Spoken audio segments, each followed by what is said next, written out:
Before we get this underway, thank you to those who commented Tyler the Creator in the comment section of our last Canadiens video. Stick around to the end for a chance to be featured in the next one. But with that being established, I wanted to go over today's topic, and who would have thunk it that we would have been making 2 videos already about Pierre-Luc Dubois and the Montreal Canadiens. Now, the last one got some people mad. Others were a little bit more open. Other people were just a lot more skeptical about it than others. But last time we spoke about the idea of Pierre-Luc Dubois and the Habs. We went over some ideas, highlighting what it would take, all that stuff, whether or not the Habs would be interested and all that. But we have word from, of all sources, it's Nick Kyprios over here on Twitter, that is going over a few other aspects of it. Now, I will say, one of the big things that people talked about with Nick Kyprios after this was posted was his overall, let's just say, reputation when it comes to breaking news and all that stuff. Because Nick Kyprios indeed has had his highlights. For example, the Subban trade is one of them. And other times he has had his lowlights too. For example, remember last time when we had word about Shea Weber as to whether or not he might not be able to ever play a game again? Yeah, that's not really a good look because he came back and he started playing. It was like a few weeks after that was mentioned. But Nick Kyprios posted onto Twitter earlier yesterday a very big bum. And this was asked in my comments of the stream yesterday, which was amazing because we pulled a 91 Matthews European Hockey Championships card in just a normal elite pack. But people were asking me, hey, what do you think about the Pierre-Luc Dubois thing? And I was like, okay, let's calm down. I want to make a video about this tomorrow. So, Pierre-Luc Dubois' first destination choice is the Montreal Canadiens, according to Kyprios. The Blue Jackets' ask is now focused around Nick Suzuki plus Romanov has been deemed untouchable. Would you do it if you're Marc Bergevin? And talking about how, okay, would you do Suzuki for Dubois? Just that, thus far, there's the plus in there, but we don't know what the plus is. If there's a trade that involves Suzuki for Dubois, would you do it? And if you go over to the votes, there are 24,000 votes at the time of the recording of this video. Yeah, it's no. Nick's bar is too high, 75%.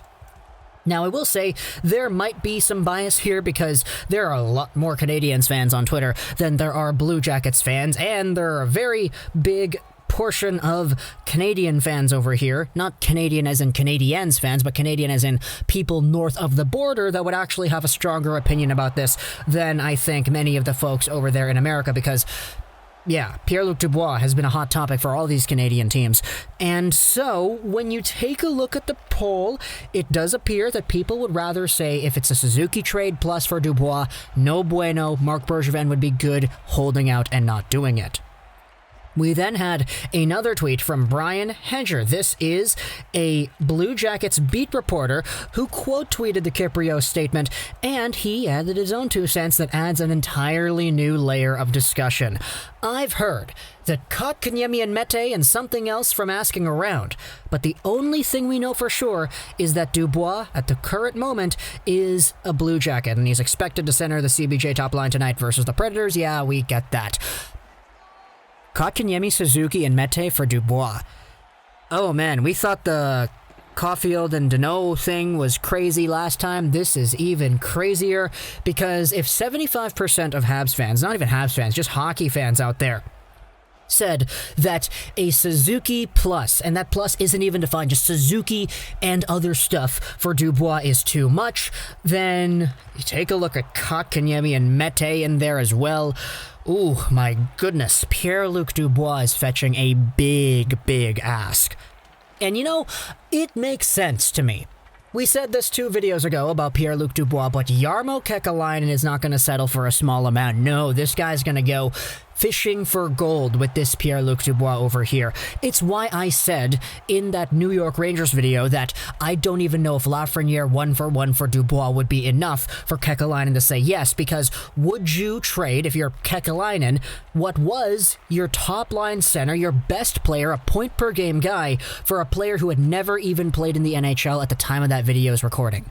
You know, it doesn't really seem like something I thought Kekalainen would be interested in doing, even with the contract bias there. So when we hear about this Canadian stuff, Kyprios is saying it's Suzuki plus, and then we have the other beat reporter here saying, okay, I've heard Kotkaniemi and Mete for Dubois, so like Suzuki, Kotkaniemi, Mete, all in a trade for this guy? Bro, if you're really confident in Ryan Poehling to pan out, then okay, be my guest, but Pierre-Luc Dubois and Nick Suzuki are only separated by 1 year. Dubois was 3rd overall in 2016, Suzuki top 20 pick 2017.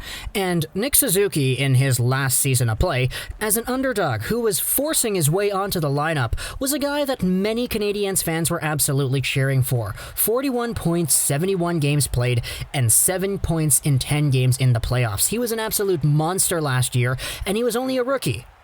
Pierre-Luc Dubois, when he debuted in the NHL in 2017-2018, he had similar numbers, not gonna lie. And the very next season he was up to 60 points in 80 games. I would not be surprised if Nick Suzuki found himself a way to replicate a similar model of success to Dubois.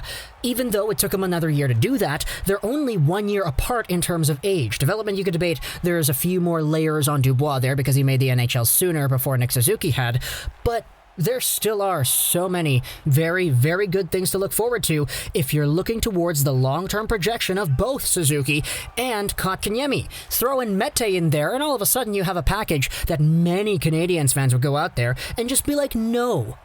And you know, I'll say one other thing about this too. I like how, according to Nick Kyprios, the untouchable, it's not Nick Suzuki, no, it's not Kotkaniemi, according to Brian Hedger over here, it's Alexander Romanov. I love that, you know? I love the fact that Alexander Romanov has put himself in a position where he was so good as a prospect, and he's showed himself off so well in the NHL starting off his career, that all of a sudden this is the untouchable asset. It's not Suzuki, it's Romanov that Bergevin is not willing to budge on. And if he's an untouchable, it's mentioned in this tweet that he is, it implies that there would be some level of interest from Columbus if he was touchable.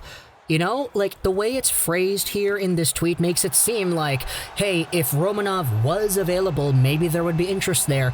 But, you know, that's just kind of how I see it. I really love what Alexander Romanov has done so far, and I'm pretty sure every Canadiens fan out there kind of knows what I'm talking about. I mean, second in defenseman ice time behind Shea Weber, and a very nice outlet pass to spring up the breakaway goal from Tatar against Toronto. There are so many good things to look forward to when it comes to the future of the Canadiens, but we just have to be on the lookout because Pierre-Luc Dubois, according to Nick Kyprios, wants to be in Montreal too. So whatever it is that gets traded away for a Dubois sometime down the line, whether it's today, tomorrow, next week, or next year, who knows how big that package is going to be. If it's Montreal, is it Suzuki, Kotkaniemi, and Mete? Is it something else? Is it a Ryan Poehling or whatever? We know the Blue Jackets are going to want a good roster forward coming back, plus some other stuff, because Dubois is a very big fish of an asset. But talk to me in the comments what you think about this idea right here. Pierre-Luc Dubois, Nick Suzuki, Kotkaniemi, Mete. Talk to me in the comments. Do you like it? Do you not? Do you think this is something Bergevin should do? Because I probably would say no. If you made it to the end of this video, comment down in the comments section below. Just do something simple. Let's say Moscow, because we're talking about Romanov who played in the KHL. Let's just say Moscow is our keyword to gateway into the next Habs video. But I hope you enjoyed this video. And bye.